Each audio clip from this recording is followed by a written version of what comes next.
안녕하십니까. 아우데일리 브레드입니다. 이번 시간은 성경 강해가 아니라 정치에 대한 이야기를 좀 하고자 합니다. 요새 유튜브에서 각종 우파와 좌파 채널들이 많이 나타나고 있습니다. 바야흐로 대국민 정치 몰입의 시대가 왔다 해도 과언이 아닐 듯 싶습니다. 어떠한 문제든지 과잉하고 과몰입하면 좋지는 않다고 생각합니다. 하지만 지금의 시대가 워낙에 그렇게 쏠려가고 있기 때문에 그리스도인이라고 해서 정치와 무관하게 살 수가 없는 때가 된 것입니다. 세상이 그들을 그렇게 가만히 놔두지도 않고 또 우리가 복음을 전하는 과정에서 이 정치에 매몰된 사람들을 많이 보게 되기 때문에 우리 자신이 어떤 태도를 정확하게 정립하고 이 시대를 살아야 되는지 그것부터 생각해 볼 필요가 있겠습니다.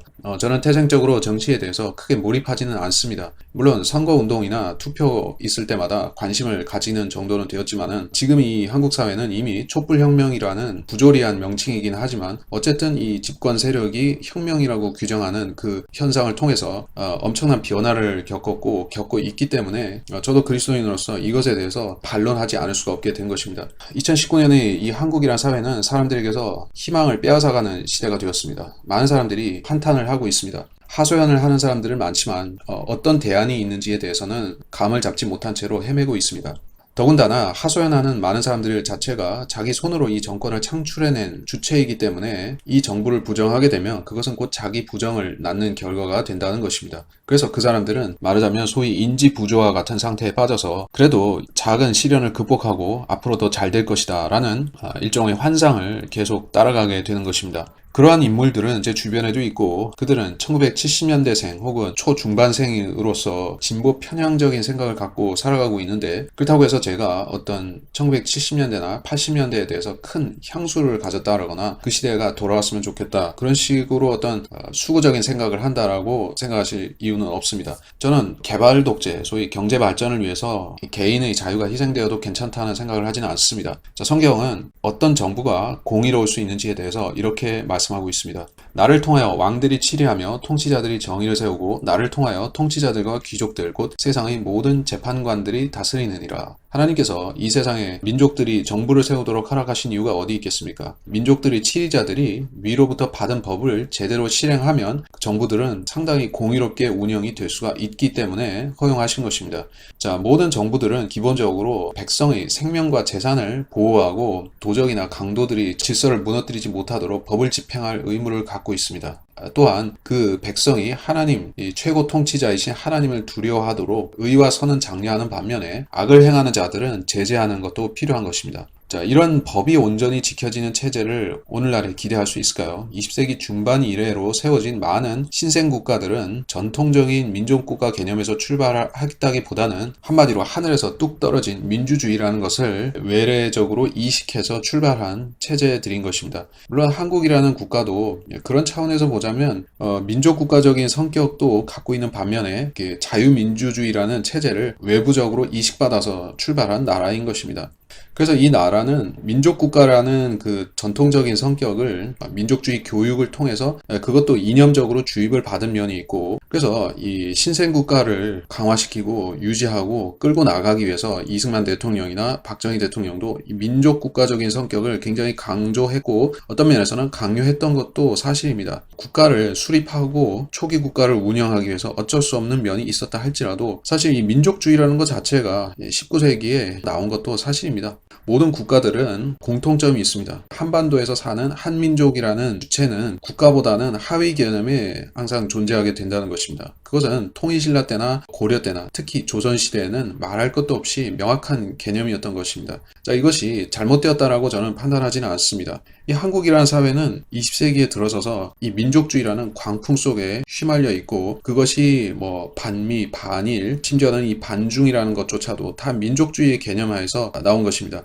근데 지금 미국의 트럼프 대통령이 등장해서 미국을 정상화시킨다라고 얘기를 하죠. 트럼프는 민족주의를 내세우지는 않습니다. 자국 이기주의라고 말할 수 있는 그 우선주의를 내세우는데 그것이 민족주의와는 구별이 된다는 것이요. 근데 이제 한국의 좌파와 우파들, 특히 좌파들은 이 민족주의라는 이 철진한 사상에 아직도 매몰되어 있는 것입니다. 그들은 북한에 있는 독재자 김정은을 우리가 끌어안아야 된다라고 이거는 북한식으로 말해서 얼척없는 주장을 하는 것이요. 터무니없죠. 아무리 민족이 소중하고 팔이 안으로 굽고 피가 물보다 진한다 할지라도 독재자 살인마를 우리가 한 민족의 구성원으로서 사랑하고 끌어안아야 될 의무가 어디 있느냐 하는 것입니다. 자, 이런 생각 자체가 허상입니다.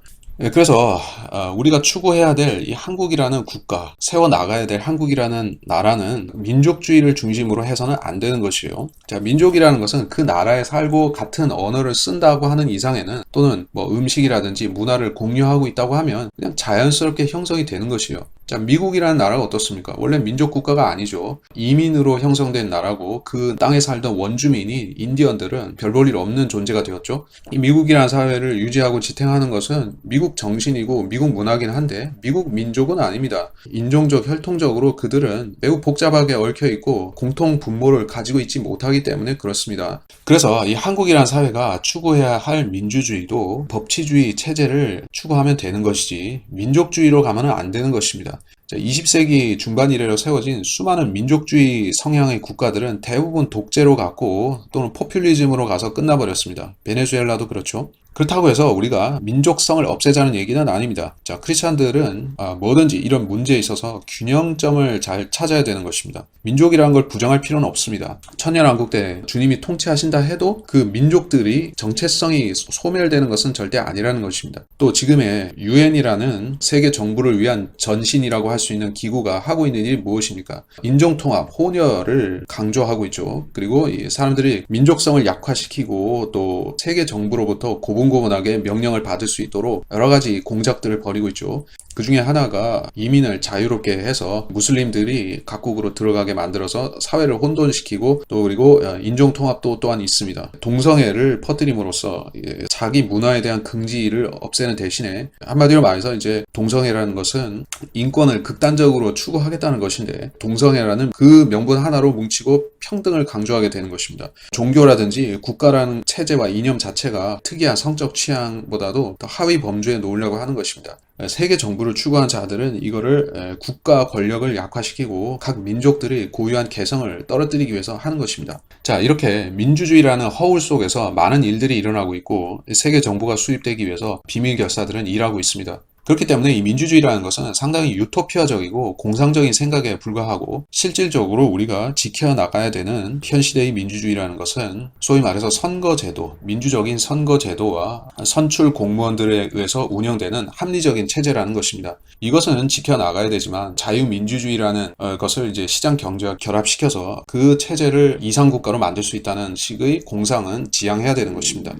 자, 미국이라는 국가가 이 민족성은 취약하지만은 성경을 기반으로 헌법을 제정하고 그 헌법을 통해서 유지가 되어 왔었죠. 하지만 헌법을 붕괴시키는 큰 계기가 있었으니 그것이 링컨 때의 남북 전쟁이었던 것입니다. 그 남북 전쟁을 통해서 연방정부 자체가 독재화된 것입니다.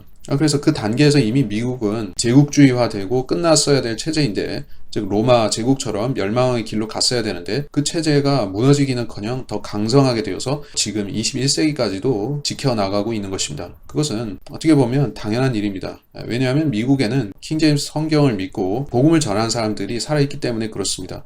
그래서 미국의 민주주의는 이미 남북전쟁 때 상당 부분 훼손되고 1, 2차 세계대전을 거치면서 끝났어야 하는데 아직 있는 것이요. 하지만 이 한국은 어떻습니까? 1948년 건국된 이래로 민주주의를 순전히 미국에서 이전받았죠. 그리고 그 민주주의가 봉건적인 좌파 사상을 가진 세력에 의해서, 소위 주사파라든지 국제 좌파 세력에 의해서 이미 무너진 상태에 있습니다. 자, 그래서 이 한국에서 민주주의라는 것은 제도적인 틀 안에서만 민주주의가 작동하고 있다 뿐이지, 실질적으로 사람들의 마인드는 봉건 시대나 다름이 없습니다. 한국이 자유민주주의를 지킬 수 있는 길은 이제는 한 가지밖에는 남아있지 않습니다. 미국을 유지시켜 왔던 그 킹 제임스 성경의 정신을 한국도 받아들여서 이 나라의 헌법을 성경 중심적으로 뜯어 고치고, 그렇게 하는 것은 제가 봤을 때는 0.001%의 가능성도 안 되지만, 이 나라 그리스도인들이 자신과 후세를 위해서 할 수 있는 일은 그거밖에는 없습니다. 이 나라에 먼저 성경을 믿는 사람이 대통령이 되어야 할 것이고, 이 나라의 정신을 성경 중심으로 완전히 개조시켜야 할 것입니다. 그것은 영국의 청교도 혁명이라든지 또는 미국의 건국의 과정에서 기독교인들이 했던 역할과 비슷한 일을 이 나라의 정치 지도자들이 해야 된다는 뜻입니다. 근데 그렇게 시도할 사람이 별로 없고, 그런 가망성도 별로 보이지는 않습니다. 그리고 무엇보다도 북한에는 무신론 공산주의 세력이 포진하고 있기 때문에 더욱 쉬운 일이 아니라는 것입니다. 자, 민주주의라는 것은 원래 허상이고 세상은 민주화된 세계와 비민주적인 세계로 나뉘어져 있는 것처럼 보이지만 실질적으로는 기독교와 반기독교로 나뉘어져 있다라고도 말씀을 드리겠습니다. 자, 한국 대통령이 취임할 때 미국처럼 킹제임스 성경에 그 당선자가 손을 얹고서 선서를 합니까? 그렇게 하지 않죠. 자, 이것이 형식적이고 가식적으로 보인다 할지라도 어쨌든 미국이라는 나라는 그 최고 통치자가 성경의 권위를 인정한다는 자세를 보인다는 것입니다. 자, 그것이 있고 없고가 그 나라의 정체성을 규정하는 데 있어서 엄청난 차이점을 가져온다는 것입니다. 한국은 명목상의 크리스찬들이 수백만 또는 천만 가까이 있다 할지라도 그들이 이 정치에서 하는 역할은 미미하거나 거의 없습니다. 간혹 교회 집사라거나 전도사라는 사람들이 정계에 들어가서 인기를 얻기도 합니다. 하지만 그 사람들이 할 수 있는 역할은 딱 거기까지인 것이요. 기독교인이라는 네임 밸류를 가지고 기독교인들로부터 좀 더 호감을 얻고 소위 진보적인 기독교인에게서 지지층을 흡수하거나 아니면 보수적인 기독교인에게서 지지층을 가져가거나 그 역할이 다라는 것입니다. 그들은 표밭으로서 기독교인을 이용하는 것 외에는 더 이상 할 수 있는 게 없습니다. 시대가 악해져서 그런 것도 있지만 이 나라에서 기독교가 사회 개혁이나 또는 체제 수호의 보루가 되어본 적이 아직 없기 때문에 그렇습니다. 저는 말하고 싶은 것이 또 하나 있습니다. 여러분 그리스도인들 가운데서 어떤 정치인을 위해 지나치게 몰입하고 존경한 나머지 그 정치인을 반대하는 반대자들을 아주 죽일 것 같은 도끼를 뿜어내는 사람들이 혹시 있습니까? 저는 그런 사람들을 주변에서 본 적이 있습니다. 그들은 마치 독사의 독과 같은 그런 도끼를 뿜어내면서 자기가 지지하는 그 기독교인 출신 정치인을 맹렬 지지하는 것입니다. 물론 저는 이제 황모 씨를 얘기하는 것은 아닌데 그분을 지지한 사람들 중에서는 그렇게 도끼를 품은 사람은 제가 볼 때는 없습니다. 하지만 그 이모 정치인을 지지하는 기독교인들 굉장합니다.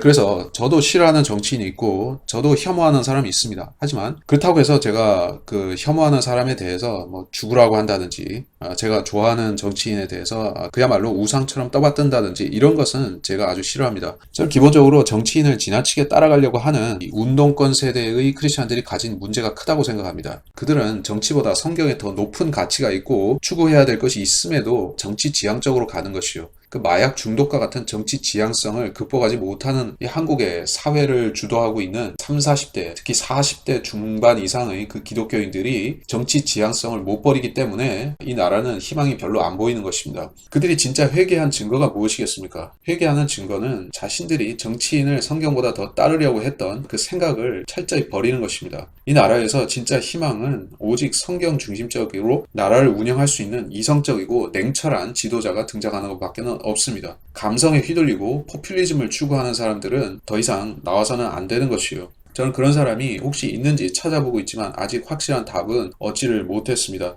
어쨌든 저는 이 나라를 구제할 수 있는 기독교 정치인이 있겠지만 그는 포퓰리즘 정치인이 되면 안 된다고 생각합니다. 트럼프를 흔히들 이제 한국의 차기에 등장해야 되는 기독교 정치인의 롤모델처럼 생각하는 경우가 있는데요. 트럼프는 미국적인 정치인입니다. 그리고 미국이라는 사회는 기독교가 정착된 사회이고 트럼프처럼 비기독교인이지만 기독교의 우호적인 정치인이 나와서 정치를 한다고 해도 사람들이 트럼프를 메시아적으로 따르지는 않습니다. 트럼프에게서 좋은 점은 받아들이고 나쁜 점은 거부하는 것입니다. 사람들의 의식이 약간은 성숙이 되어 있기 때문에 구분해서 대처가 가능한데 한국은 어떻습니까? 일단 기독교인 정치인이 등장하게 되면 그 사람에게서 팔방미인적인 모든 것을 기대하려고 하죠. 개인사적으로도 완벽하고 대외적으로도 완벽한 사람을 요구하려고 하는 것입니다. 그래서 근간에 황교안이라는 지도자가 등장해서 이제 기독교에 조금 희망이 보이는 것처럼 생각을 합니다. 그런데 많은 사람들이 기독교인이 아닌 경우에는 더더욱이 반감을 표출하고 기독교인들 중에서도 약간의 흠을 잡아서 쓰러뜨리려고 하는 세력들이 또한 있는 것 같습니다. 잘 생각해야 될 것이 기독교인 정치인들이 지덕체를 완벽히 갖춘 그런 인간은 나올 수가 없다는 것이요. 지금 이 시대가 그런 정치인이 등장할 만한 때도 아니고 또 그런 사람이 나온다 해도 주류에서 활동할 수 있는 그런 시기는 아니라는 것입니다. 사람들의 인성, 도덕성, 또 그리고 정치적인 감각 모든 것이 퇴보하고 소위 말해서 개돼지화 되어가고 있는 시대가 지금입니다. 물론 저 자체도 정치적인 인식이 대단히 높다고 주장하지는 않겠지만 적어도 저는 조삼모사식으로 나한테 이득이 되고 도움이 되면은 기독교인 정치인을 옹립하고자 하지는 않습니다. 그런데 한국의 민도라든지 의식 수준은 자기한테 이해관계가 되면은 어떤 저질도 세울 수가 있는 것이 한국의 민족성이고 국민의 민도라고 저는 생각을 합니다. 그렇기 때문에 이 나라에 아무리 좋은 정치인이 나와도 이 국민성을 극복하지 못하고 반드시 변질되게 되어 있는 것이요. 물론 정치인 자체가 저질인 경우도 있지만 이를테면 지금의 이 문재인 정부라는 것 자체는 국민성 자체보다도 훨씬 더 저질이지만은 아무리 이런 상황을 되돌리기 위해서 좋은 정치인이 나와도 어렵다는 것이요. 자, 그래서 앞서 말씀드렸다시피 기독교인들이 먼저 자신들의 정치 지향성에 대해서 재점검을 해야 됩니다. 세상 사람 모두는 내 외적으로 문제투성이입니다. 그들은 마귀가 제시한 미끼를 물고 낭떠러지로 가고 있습니다. 좋은 정치인이 나타난다 해도 그들은 알아볼 능력이 없습니다. 또 그들을 압제하는 자가 나타나서 자유를 앗아간다 해도 그 단면적인 현상을 불평할 뿐이지 무엇이 근본적으로 세상이 잘못되어 가는지를 그들은 모릅니다. 그래서 앞서 말씀드렸다시피 우리는 정치 중독에서 벗어나야 하고 그리스도가 오셔서 세상을 근본적으로 수술하고 바꿔 놓으시기 전까지는 세상을 보존하고 합리적으로 지켜나갈 수 있는 이성적인 지도자를 뽑으면 되는 것입니다. 그가 그리스도인이고 신실하다면 더 말할 나위 없이 좋을 것입니다만은 굳이 그리스도인이 아니라 할지라도 이성적인 사람만 뽑으면 세상은 굴러가게 되어 있습니다. 사도행전에도 그런 사례가 나오지만 포퓰리즘에 휘둘리지 않고 즉 백성의 말에 휘둘리지 않고 법과 진리를 존중하는 그런 사람이 지도자로 세워져 있다면 우리는 발 뻗고 안심하고 살아갈 수가 있습니다. 즉 빌라도 같은 사람이 아니라 갈리오 같은 사람이 우리한테는 필요한 리더십이라는 것입니다. 갈리오, 이 사람은 로마의 총독이었었고 그리스도인도 아니었습니다. 하지만 그는 바울이 유대인과의 송사에 휘말려서 그들로부터 고소를 당하고 위험에 처했을 때 감정에 휘둘린 판단을 내리지도 않았고 포퓰리즘적인 결론을 내리지도 않았습니다. 그는 바울의 권리는 존중해주고 유대인들이 그를 모함하는 부분에 대해서는 취급하지 않았던 것입니다. 자, 이러한 법과 질서를 존중하는 지도자만 세워져 있다 할지라도 우리 그리스도인들은 막대한 이득을 얻을 수가 있고 세상 사람들도 안심하고 살아가게 됩니다. 한국의 법치가 무너지고 있죠. 좌경적인 포퓰리즘이 만연하고 있죠. 노조 천국이 되었죠. 이런 사회에서는 그리스도인들만이 아니라 일반 불신자들도 마음 놓고 못 사는 것입니다. 그렇기 때문에 이 세상이 불안한 것은 결국 그리스도인을 뽑지 않아서 그런 것은 아니고 지도자라는 사람들이 자기 지지층에 대해서 신경 쓰고 국민들에 대해서는 안중에 없는 자들이기 때문에 그런 이유가 가장 큽니다. 편파적으로 행정을 하고 편파적으로 정책을 세우기 때문에 나라가 위태로워지는 것이에요. 이 나라가 정상화되려면 결국에는 하나밖에 없습니다. 국민 전체를 보는 이성적이고 냉철한 지도자만 나와서 법과 질서를 존중해서 행정을 하고 정치를 하면 자연스럽게 이 나라는 안정을 찾을 수가 있는 것입니다. 앞으로 세워질 지도자들은 점점 더 그 수준이 격화될 것이요. 기독교인이 요행이 정권을 잡는다 할지라도 그 기독교인 자체가 정책을 운영할 만한 여건이 안 될 것입니다. 왜냐하면 이 나라는 이미 포퓰리즘이 장악했기 때문에 정상적인 정치인이 나와서 나라를 바로잡기 힘들게 되었습니다. 자, 그래서 이번 시간에 결론을 내리겠습니다. 의와 화평의 왕이신 예수님이 오셔서 이 땅을 통치하시는 것만이 우리가 선택할 수 있는 유일한 대안인 것입니다. 그 대안은 우리가 투표를 잘한다고 해서 또는 정치인을 누구를 지지한다고 해서 빨리 오는 것은 아닙니다. 성경에서 예언한 대로 대환란이 와야 되고 그리스도가 재림하셔야만 그런 세상이 오는 것입니다. 자, 우리가 기대하는 그 세상은 우리의 노력 여하에 따라서 오는 것은 아니지만 시대적으로 성경적으로 보았을 때 우리의 목전에 다가와 있는 것은 분명한 일입니다. 그러므로 그리스도인들은 이 시대에 정치가 저질이 되고 국가가 개판이 된다고 해서 너무 실망하고 낙담할 필요는 없습니다. 또는 완전히 이념에 매몰되어서 자신의 성향에 부합하는 어떤 메시아적인 정치 지도자가 나타날 것이다. 그가 이재명이라든지 또는 황교안이라든지 등등에 대해서 과도한 기대치를 부여하고 거기에 몰입하는 것도 좋지 않습니다. 자, 그런 것에 우리가 휩쓸리지 말고 그리스도의 재림에 대해서 보다 신경을 쓰고 그것을 우리의 기치로 삼고 살아가는 그리스도인들이 되셨으면 하는 것입니다. 이번 시간 여기서 마치도록 하겠습니다.